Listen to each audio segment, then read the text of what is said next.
The following has been paid for by the Pens World Order. You know, things have gone downhill with the Wild ever since they got away from these bad boys. They don't ask how you did it. All they know is that you did it. Pens win 4-1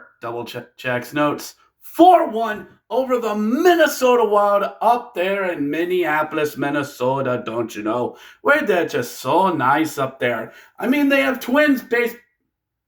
They have the Minnesota Viking. They have the Minnesota Timberwolves. They have the Minnesota Frost. Let's go with that. Pens win up there at the arena formerly known as the XL Center. What a night for the boys. What a way on a road trip, and what a great way to get back on the right foot after losing to those no good, dirty, filthy, rotten Trevor Zegrases.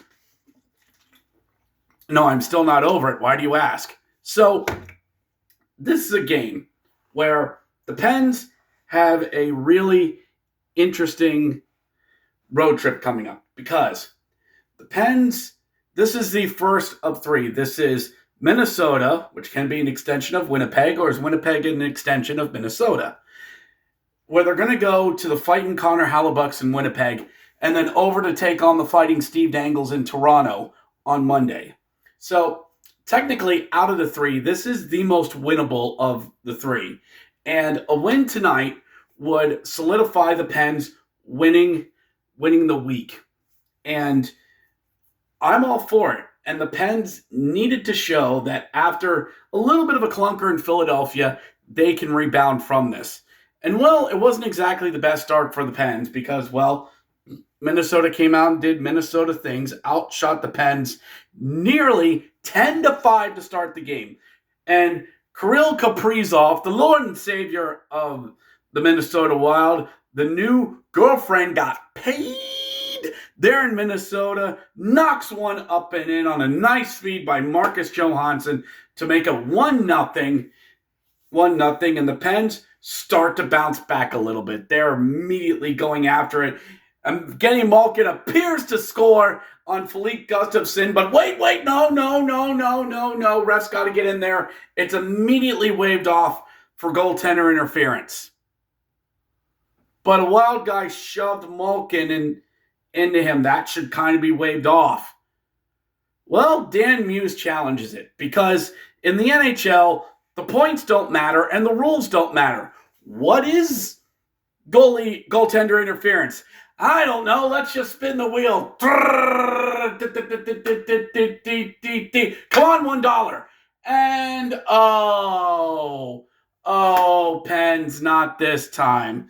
Nope, it gets upheld, and we get a penalty for delay of game. Hey, that's what you do. That's what happens when you spin the replay wheel. And going into the second period, from what I was seeing on Pens Twitter, that yeah, a lot of ref puck. And the Pens needed to get back into this. This feels like the type of game that Pittsburgh loses. But then they started playing hockey. They got the legs churning. Ryan Shea's out there on the ice going, humana. And the Pens get the puck around underneath the net. Chris Letang finds Tommy Novak behind the net, skates around, crash in the crease there on Gustafsson, back out to Ryan Shea, winds, fires, and scores! Blasted past Gustafsson. No, that one counts. Could have had a call for interference on that one, but the hockey gods evened it up. Ryan Shea gets his second. Tommy Novak gets his fourth. Chris Letang gets his fourth, and we are tied at 1 after 2 as the Pens were able to even up the shots nearly, as Minnesota had 19, the Pens had 18. And I know I've mentioned this in the past. This feels like the type of games that last year's Pens would have lost. 1-1 through whatever this is. And into the third, because it's Minnesota, because it's Tristan Jarry, the Pens would lose this game. Kirill Kaprizov would get a breakaway. There would be X not playing, but would find some way to have, like, I don't know, 2 assists on the night. The Pens would start taking bad penalties. We've seen the script of this team over the past couple of years. The Pens don't win games like this no more in the past couple of years. But this year, they are starting to show that. And do we believe in this team? Brian Rust looked at all of us and said, yes, we do. Ryan Shea at the point, line fired again.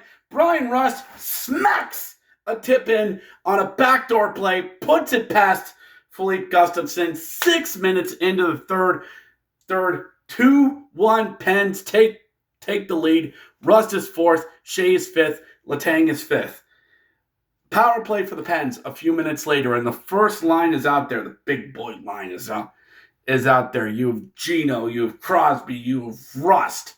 You have not Richard Raquel out there.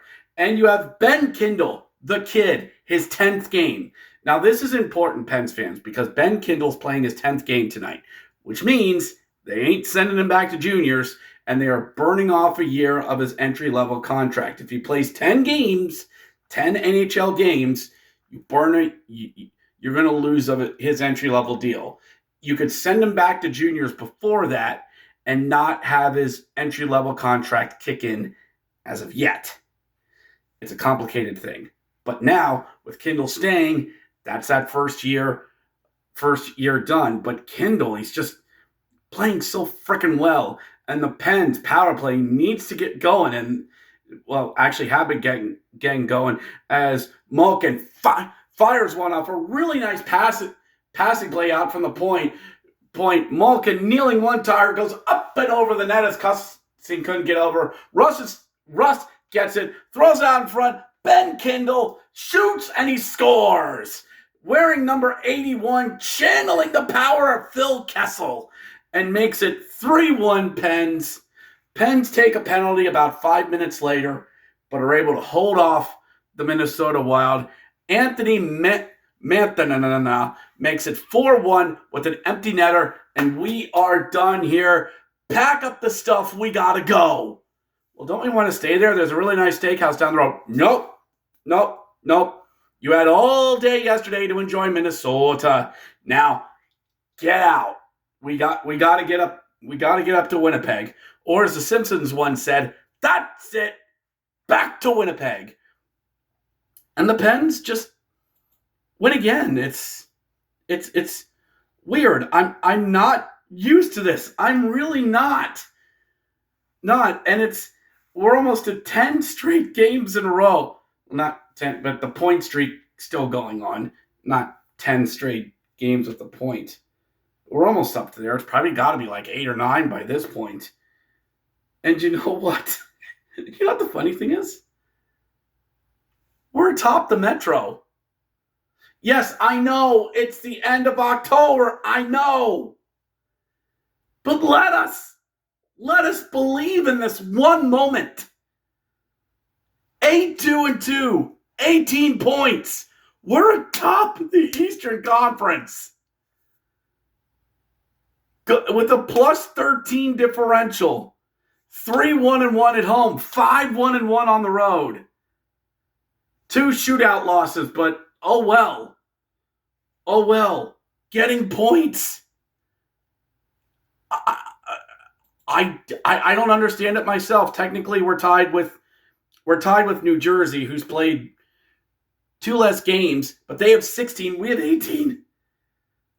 We're not supposed to be here. As a friend of mine asked me, I'm waiting for the Penguins to suck. It hasn't happened yet. I don't have an answer. Nobody does. So do we just accept that this team just might be good? Might be decent? I don't know. When is too soon too soon? When is it okay to believe right now? Because Mark Madden's getting on this train. I'm seeing it on X. The Steelers ain't looking that too great. So the fan base is going to need something. By the way, everybody shut up about, half-empty arenas in October. It's frickin' October, people. But I think the next two games we're really going to see. Because we take on the Fighting Connor Hellebuycks in Winnipeg, Saturday, 3 o'clock start. There at MST Centre. And then Monday to take on the Fighting Steve Dangles there in Toronto at 7:30. Who knows what the city of Toronto is going to be like? That game might get moved because of possible something might happen that Monday. Something might happen. I'm not saying it. No one else is, but something might happen that day. So I don't know. Because the Pens are going to get a couple days off after the road trip, and then they'll be back at it on Thursday. Let me just bring the schedule up here real quick. Let's see. Talk amongst yourselves. And yeah, Saturday against New Jersey. That can't be right. I don't play again until Saturday. Anyway, point remains. Point still stands. Let's just go to Winnipeg and see what happens. And I guess enjoy it while it lasts. In the words of the Joker, let the good times roll. Let's go, Pens. Catch you next time.